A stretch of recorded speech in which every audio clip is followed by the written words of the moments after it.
Saudara Cawapres nomor urut 2 Gibran Rakabuming digugat ke Pengadilan Solo atas dugaan wan prestasi. Gugatan terhadap Gibran Rakabuming dilayangkan oleh Almas Sakibiru ke Pengadilan Solo. Ia 2 kali mengajukan gugatan karena yang pertama ditolak.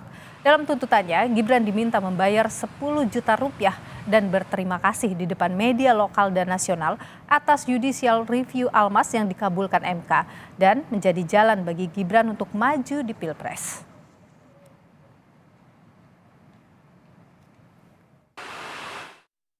Mengenai gugatan bahwasanya si Almas itu kan wis ngajukan permohonan di MK kemudian dikabulkan, kok tidak ngasih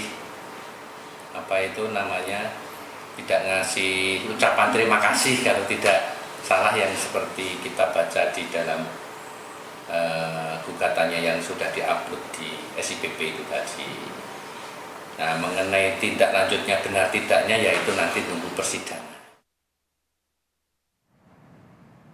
Gibran pun menanggapi gugatan yang dilayangkan Almas Sakibiru terkait dengan judicial review yang diajukan Almas yang dinilai memuluskan langkah Gibran menjadi cawapres.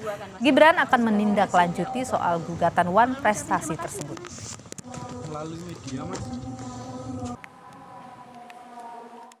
Mengetahui yang ada gugatan 2 kan Mas. Yang pertama sudah ada hasilnya untuk memberikan 10 juta dan ucapan terima kasih pada Almas sehingga bisa masuk atau menjadi cawapres. Itu gimana Mas?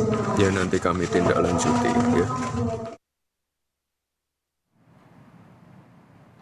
Penggugat Gibran ke Pengadilan Negeri Solo adalah Almas Sakibiru. Sosok Almas Sakibiru tahun 2023 mencuat kala ia menggugat menggugat soal batas usia capres-cawapres ke Mahkamah Konstitusi. Gugatan Almas yang dikabulkan MK inilah yang meloloskan Gibran ikut dalam kontestasi Pilpres 2024. Kini Almas menggugat Gibran untuk menunjukkan itikat baik berterima kasih usai putusan MK yang meloloskannya.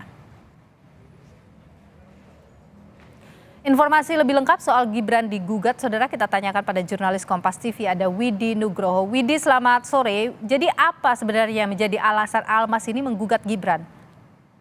Ya, sore Lilo dan saudara, berdasarkan apa yang disampaikan oleh Pengadilan Negeri Surakarta dalam hal ini, mereka menyampaikan terkait dengan gugatan yang dilayangkan oleh Almas Sakibiru kepada Gibran Rakabuming.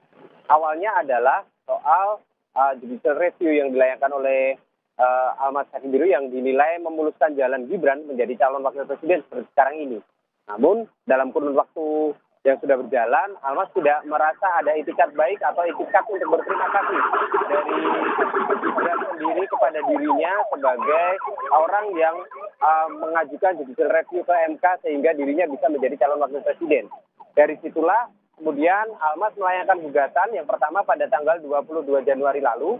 Nah, dia melayangkan gugatan sederhana, artinya tidak membutuhkan proses lama untuk ini kemudian diputuskan oleh Pengadilan Negeri. Tapi pada saat itu pengadilan menolak karena memang gugatan ini bukan gugatan sederhana tapi lebih diarahkan untuk ke perdata. Dari situlah kemudian Almas melayangkan gugatan kedua pada tanggal 29 Januari kemarin. Dan saat ini prosesnya masih berjalan di pengadilan. Sementara untuk sidang perdana dari kasus perdata ini rencananya akan dilakukan pada tanggal 15 Februari nanti. Almas meminta Gibran untuk mengganti rugi atau membayar sebesar 10 juta rupiah yang nantinya akan disalurkan ke panti asuhan dan menggelar jumpa pers atau konferensi pers di depan media lokal maupun nasional untuk menyatakan rasa terima kasihnya atas judicial review yang memuluskan jalannya menjadi calon wakil presiden. Milo. Baik, adakah kemudian hal yang disampaikan dari pihak pengadilan misalnya terkait dengan proses yang berjalan saat ini seperti apa, Widi? Ya, seperti yang kita ketahui proses-proses di persidangan perdata nantinya akan dilakukan sidang perdana di mana nanti akan dituju satu orang hakim mediator yang nantinya akan melakukan proses mediasi. Dalam hal ini memang baik penggugat maupun tergugat bisa diwakili oleh kuasa hukum masing-masing. Namun yang penting di sini adalah tuntutan soal wan prestasi yang dilakukan oleh Gibran Rakabuming. Seperti yang kita ketahui, wan prestasi harus didasari adanya bukti berupa surat perjanjian kerjasama. Nah, hal inilah yang nantinya akan dicari ataupun ditanyakan pada saat persidangan perdata dilakukan. Dan apabila itu tidak ditemukan, maka itu akan dianggap sebagai sebuah abstrak yang nantinya akan mempengaruhi proses akhir ataupun putusan akhir dari pengadilan. Namun seperti apa nanti kita masih harus menunggu prosesnya, karena memang saat ini Pengadilan Negeri Surakarta baru memproses secara administrasi untuk nantinya digelar sidang perdana. Hilo. Baik, Widi Nugroho, jurnalis Kompas TV, terima kasih atas informasi Anda.